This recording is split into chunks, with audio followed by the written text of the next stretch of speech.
Hey folks, it's Captain Liam and Captain Dan from the HCB. He's also second officer on board, also a bit of everything. Ruin didn't make the cut today. He's a bit busy, was he? Yeah, he's working. He needs to keep working. Yeah, we're results driven on Unbridled. So Dan's jumping for a minute, but firstly, we had a giveaway, not to you, Dan, to Josh Taylor. Josh Taylor picked it from Pompano of where we were. I did a picture this morning. Josh Taylor got a little swag kit. But won't take much of your time, folks. Thanks for everything and following. Please subscribe and like on YouTube, apparently. That's a good thing, I think, Dan? I think so. That's what I'm told. I don't know. So we got some questions here from Instagram and YouTube and different platforms. First is from Alex. This is for Ruin, but Dan, who manages Ruin, and the three other deck crew, what is the most challenging thing about being a junior decky? Yeah, so honestly, You were there once. yeah, I was a junior decky on this boat. This was my first boat, so I came on board here with absolutely zero experience in yachting, and probably the most challenging thing as a junior decky is just you're being told so many things to do, and there's so many things to remember in the beginning, but so you'll kind of forget some things, but it's very fast paced most of the time. There's a lot of remembering, like where all the products are. On these boats, there's so many coverage of so many products, and which product is used for this and which product is used for that, and vice versa. And remembering everything, where everything is, and that was probably the most challenging thing for me. So there's so much to remember to actually accomplish the job. All right, and then Arabella's got one, Dan. You see that? What's that one for? Not really from me, but I'll take it. Okay. So I'm looking for stew work for the first time. What are your tips? Is that for you, dude? You No. change up. No. That was for you. Okay, no, it's not Arabella. Good question, Arabella. I think the stews are probably better at answering that. But for me, I look at a lot of resumes of different people over the years, and what stands out to me is, number one, a really presentable professional resume that outlines not only your skills and but also your goals and your hobbies. But if you're looking for work for the first time, like Sam said last week, build up some hospitality experience, because from a hospitality background, you really need that essence and that core structure of service. And a lot of times in the yachting industry, people kind of climb up the ranks and they don't really understand the core structure of service, that we're here to keep the guests entertained and the crew entertained and look after people in the best way we can. So there's another one from Marguerite. Dan? Yes. So how do you build itineraries for guest trips? So the only part of itineraries that I usually build, since I'm the dive instructor on board, is when we ever have a dive charter. I'm the one that usually finds all the dive spots in the areas that we're going and locating them, marking them. So to do that, usually how I do it is the first thing I do is I go to the dive shops on that island's website and see if they have a map of all the dive sites. And if they do, that makes my life a lot easier. But if they don't, then I also will call the dive shop and ask them, hey, what are the dive sites? Are there mooring balls here? Is there good diving around this area? Which part of the island has the best diving? Is there current? I ask them all the questions. So when I show up there, I'll usually do 1 or 2 dives before the guests arrive, if I haven't ever been there before, just to see the area, see what's actually down there. If I jump into an area and there's a bunch of bull sharks, I should probably know that before I send a 12-year-old going scuba diving with me for the first time on DSD on that dive. So I usually check out the area first, and then I'll also just go along with the dives, just asking the dive shops for local help. And also there's a bunch of cruising guides and other books we can use, and of course the internet, where you just do the research of what are the best areas for the itineraries, what's the special activities that are in that area, and then we kind of base the itineraries around what we've learned from books and or the internet on what's the best places to go to.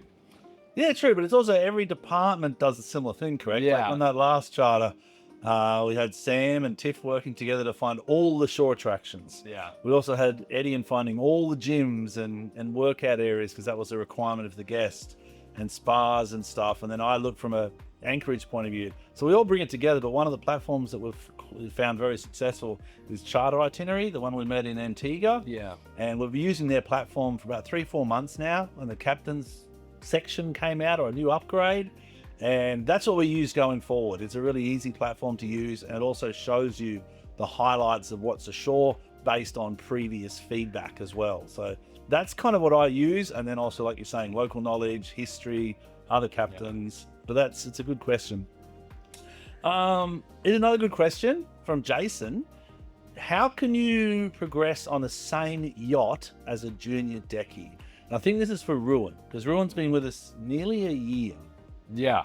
So And you too. I started as a junior deckie on this boat, as I said. So $20 a week. yeah, pretty much for the low salary. But anyways, so just how I have progressed in my career is loyalty, or like staying on the same boat, is big. Because if you can prove yourself in the same boat and they keep you around, that means you're doing something right. And eventually you're going to progress. You can't go down if you're doing something right and you stay on for a long time.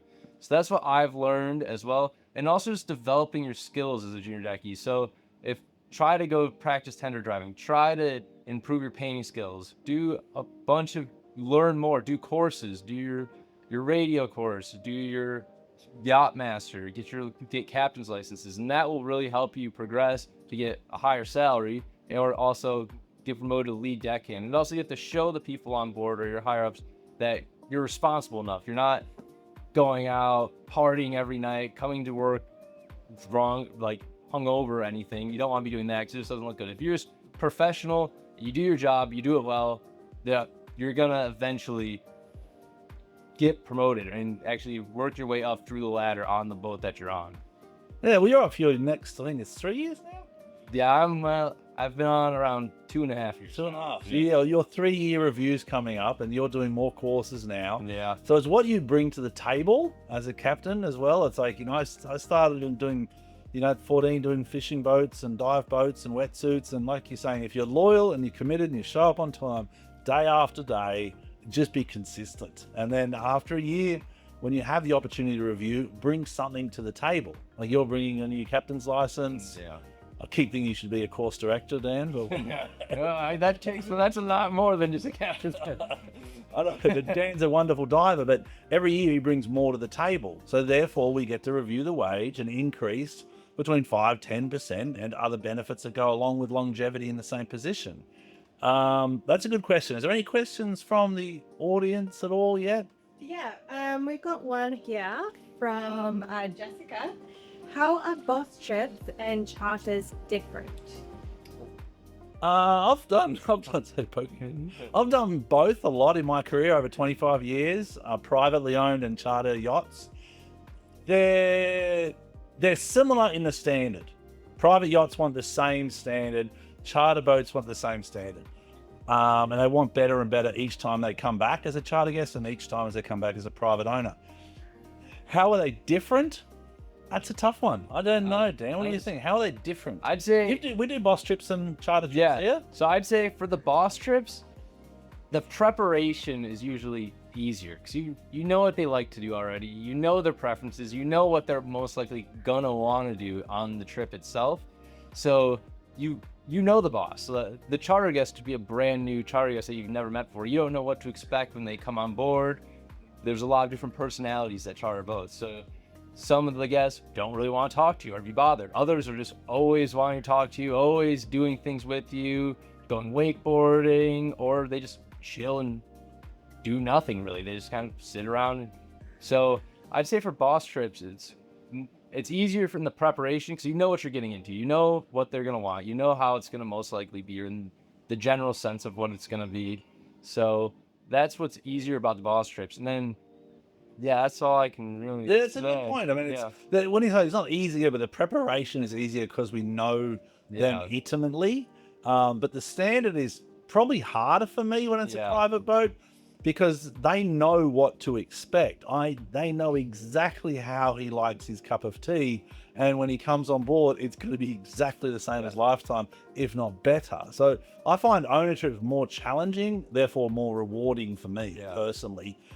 Charter trips, repeat charter clients is what I want to excel at. And I think we do an awesome job on Modi Unbridled. The 3 times that clients have come back now, 3 years in a row. Each time we review it with the crew, was it better or was it worse? Did we succeed or did we fail? Yeah. And I'm pretty blunt with that. It's Yeah. pretty black and white. And everyone's held accountable for their success and their failures, because as a team, we need to make sure individually we do succeed. Did we do better than last time? So Yeah. Okay, we have another one from, but sorry if I pronounce this wrong, Variu. She says, hi all, how does a greenie stand out on their CV compared to others with the same courses as them with no experience? everyone's got experience. I mean, you can be a greenie, say 21 years of age, out of university, but what else did you do in university? Did you grow up on a farm? Did you learn how to change oil in your dad's tractor, for example? So, because we're changing oil right now on our tenders. Yeah, oil changes. And Lewin and Ruin, they're both jumping in and they're like, yep, let's do this. And that saves the owner a lot of time and a lot of money. So how do they stand out? What are their skills that are not a qualification? And there's a lot in yachting about, I wakeboard, I fly, a kiteboard and all that stuff. That's okay, that's standard. But what I'm kind of looking for is that I have a bachelor's degree in marketing, or I worked in a villa in the south of France for 6 months or over the winter. Something unique that shows some real commitment to something. I was a scout that got to a certain level, or a black belt in karate or something.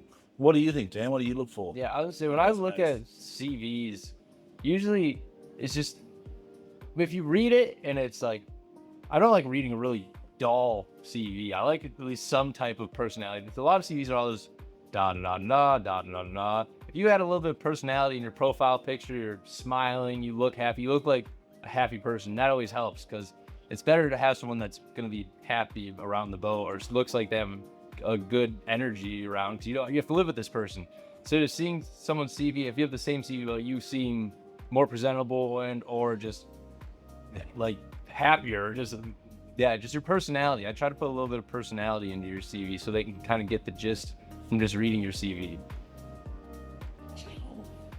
Any more, Sam? Or There's a few now. we're gonna do 15 minutes. So we got a bit carried away last week, and we got a big work list to wrap up today. But one more, think Dan.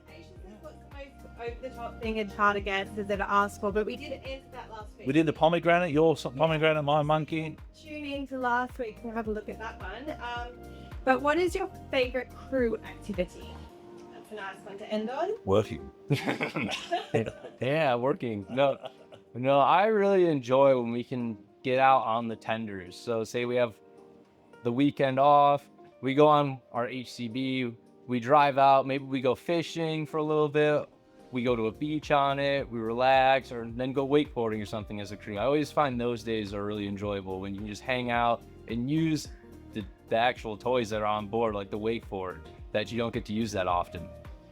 For me, it's a team sport-ish, if we can pull it together. Yeah. We kind of do a bit on Unbridled, but I always go 10-pin bowling. Because I say I'm not competitive, but I am a little bit competitive, and I like to kind of, have fun as a team and kind of get 2 or 3 people together in a team and see if we compete on that level. There's Ruin smiling as he's working. We'll get him back. So for me, that's it. But I appreciate the questions. I'll try and get to a lot of them, Dan. We'll try and answer the ones we can. Anything you need, let us know. Thanks, Josh Taylor. Congratulations for picking San Juan. I thought it was harder. But Josh got it, and a couple others got it too. A lot of other captains got it, actually. In closing, anything else? Dan, where are we? Yeah, we're in San Juan, Puerto Rico. This is my first time here, so hopefully I can explore a little bit and find fun. Yeah. And then we're just waiting for weather windows to go down to anchor in Panama, then Costa Rica, and then good old Alaska. Yeah. All right, folks, be safe, be blessed, and enjoy.